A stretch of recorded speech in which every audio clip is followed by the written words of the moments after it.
आमर सम्मानीय प्रताप जेना महोदय उपस्थित मोर समस्त सांबादिक बंधु माने पृथ्वीर जोठी गणतंत्र को हत्या करा जायछि सेठी विद्रोह सृष्टि होइछि। आपण देखिए पाकिस्तान पाकिस्तान परे श्रीलंका श्रीलंका परे बांग्लादेश बांग्लादेश परे बर्तमान नेपाल एवं फ्रांस रे मध्य विक्षोभ जारी रही। तार कारण होची गणतंत्र को जिते कुठारघात करा जाए सेतेबेले विप्लव जन्म निये। आज भारत वर्ष रे ओडिशा भली एक राज्य रे भारतीय जनता पार्टी जिते शासन करुछि ठीक सही मुहूर्त रे गणतंत्र प्रति गभीर कुठारघात होइछि।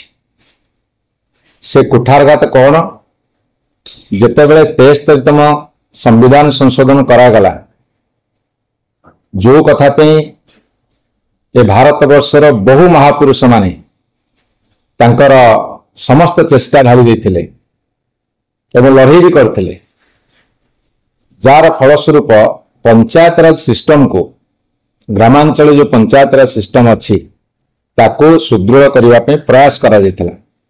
ए कथा मध्य महात्मा गांधी सबुठारु गोटे बड़ अवदान थिला भारत वर्ष स्वाधीनता संग्राम परवर्ती पीढ़ी पे। जेतेबेले पंचायत राज व्यवस्था को सुदृढ़ करने कथा विभिन्न सरकार पदक्षेप निया जायतिला। विशेषकर ओडिशा रे माननीय मुख्यमंत्री नवीन पट्टनायक समय रे पंचायत राज व्यवस्था को प्रभुत क्षमता अर्पण करा जाउतिला। वर्तमान भारतीय जनता पार्टी सरकार ओडिशा रे समस्त क्षमता को अपहरण करिवार अपचेष्टा करिसेंती एवं ताको गतकाली कैबिनेट मध्य मंजूरी देइसेंती। से कथा गुड़ा सब कौन आपण मान देखिथिबे जे जेतेबेले आम ओडिशा नवीन ओडिशा कार्यकारी होउतला सेतेबेले तलस्तर ग्राम सभारू पंचायत समिति जिला परिषद त्रिस्तरीय पंचायत राज व्यवस्था भितर ताकू अनुमोदन करा जाउतला एवं ताकू सरकार ग्रहण करुतले। ए सरकार आसिला परे से कथा को उठे देले ये कौन कले विकसित गाँ विकसित ओडिशा किंतु सेथिरे विशेष भाव में पंचायत राज व्यवस्था रे निर्वाचित प्रतिनिधि मानकर भूमिका रहिला नहीं। कौन भूमिका रहिला ना जदि ग्राम सभा आसीथिबो पंचायत समिति आसीथिबो ताकू मध्य जिलापाल बदल देवार क्षमता देले। एटा है बड़ कुठारघात पंचायत राज व्यवस्था प्रति। एवं पुणी कौन कहगला ना एमएलए माने 40% सेथिरे तांकर सुपारिश करि परिबे। मु आपण मान को कहि रखे भारतीय जनता पार्टी बहुत समय बहुत हल्ला करिसेंती जे आमे पूरा राजनीतिक को समस्त क्षमता रखिबो। एबे से कौन कले निर्लज भली तांको निजु को सरकारी ऑफिसर पाखे समर्पी देले। बीडीओ होची एग्जीक्यूटिव ऑफिसर ब्लॉक रो चेयरमैन होची executive authority Zilla Parishad president होउसंती एग्जीक्यूटिव अथॉरिटी जिलापाल होउसंती एग्जीक्यूटिव ऑफिसर।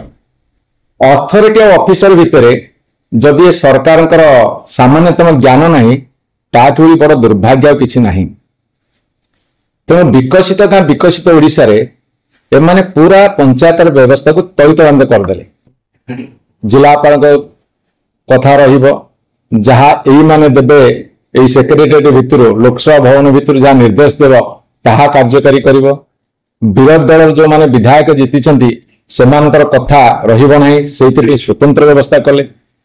चेयरमैन मानकर समिति सभ्य मानकर सरपंच मानकर जिला परिषद मेंबर मानकर कहार किछि कथा रहिबो नहीं ता पे दृढ़ पदक्षेप नेले। एवं शेष एतिक मन पुरिला नहीं से माने कौन कले से माने गतकाली पास कले जे जो बिल पास हम जेहेतु छोट मोट काम सब ब्लॉक स्तर हुए पंचायत स्तर हुए से छोटिया मोटिया काम 2 लाख रु तलक हेले सेटा ऑफिसर लेवल रे हो जाउतला। किंतु एमाने कौन कले 2 लाख रु बढ़ई 10 लाख पर्यंत करदेले जे चेयरमैन पाखक फाइल जीव नहीं।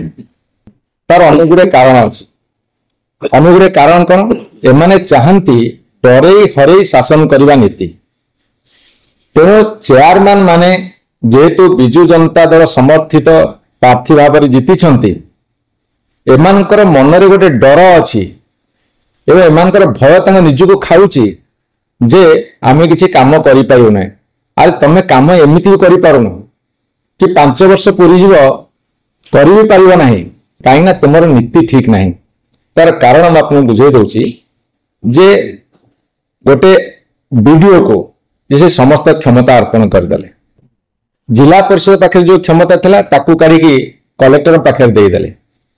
आपण मु कही रखे ये बाबूराज तो आरंभ है केवल नुहे बाबूराज तो आरंभ है एवं पछरू रिमोट नियंत्रण करेंगे बीडीओ माने बर्तमान अणनिश्वासी जे पीडी जो माने चीफ डिस्ट्रिक्ट ऑफिसर तांको आरंभ करके समस्त बर्तमान अणनिश्वासी एवं आपण गणमाध्यम प्रकाश पाई एमान एते चाप पड़ुची तांकर छोट कर्मी ठारू आरंभ करिक तांकर नेता पर्यंत एपरिक एटू सेक्रेटरी भितर मुख्यमंत्री ऑफिस मंत्री ऑफिस सीधा सड़क जेई बीडीओ को मध्य थ्रेटन दिया जाउची। बीडीओ जने अणनिश्वासी की बेहोश हो गले एवं बीडीओ चाकरी करबा गोटे अभिशाप हो गला। बर्तमान त्राही त्राही डाक दउछंदी तापरे तांको हाथ समस्त क्षमता अर्पण करी बर्तमान तांको द्वारा सबु अनैतिक काम करिवार जो पर्याप्त परिमाण व्यवस्था करिसंती से व्यवस्था केवल निजर राजनैतिक बा निजर अर्थनैतिक लालसा को पूरण करिवा पई ये होचे एक सुचिंतित योजना। ताले गणतंत्र रहिला कोठी? एही माने प्रा कहउछंती आमे गणतंत्र को सुदृढ़ करछु। भारत वर्ष सर्वबृहत गणतांत्रिक राष्ट्र, भारत वर्ष पर विश्वगुरु हम गणतंत्र को हत्या कर यदि भारत वर्ष विश्वगुरु हो पार ताले आमर आपत्ति नहीं। गणतंत्र ध्वंस कर निजको विश्वगुरु करिवार जो प्रयास से प्रयास को बर्तमान विरोध करा जाउछि एवं जो नियम से करगले गतकाली आज समग्र ओडिशा रे गोटे वार्ता जाइछि जे ये होउछन्ती त्रिस्तरीय पंचायत व्यवस्थार विरोधी। एमाने चाहुनांती तल स्तर निर्वाचित होइतबा जनप्रतिनिधि मानू क्षमता अर्पण करिया पे अधिका क्षमता संपन्न करिया पे बरं ये तांकर विरोधी एवं तांकर कार्यान्वयन को संकुचित करछन्ती एवं संकुचित करबा को विधिवत निष्पत्ति नैछन्ती। एवं सबुठ बड़ कथा होउची जे एमाने जदि भाबुछन्ती सरकारी बाबू मानकू राजनैतिक अस्त्र करी तांकर बीजेपी बा भारतीय जनता पार्टी तांकर निजर कर्मी बोली विचार करेंगे ताहले जने गोटे माने रेस्पॉन्सिबल दायित्व संपन्न दल भाव में बिजु जनता दल यहाँ आंदोलनात्मक रूप दब एवं ये जनसाधारण अकुंठित समर्थन अच्छी कहीं सबु कथा गोटे पटे जदि मोर स्वाधीनता और गणतंत्र विपन्न हम ताहाले आंदोलन जरूरी। से आंदोलन आह्वान समग्र 314 ब्लॉक रे 30 जिला परिषद रे एवं 7000 पाखापाखि पंचायत रे निनादित हब। आज ये प्रेस कॉन्फ्रेंस माध्यम रे आमे सरकार को चेतावनी दउछु जदि से माने यही जो आदेश करिसंती ताको प्रत्याहार न करिवे ताहाले भयंकर आंदोलन मुंडटेकी छिड़ाबो।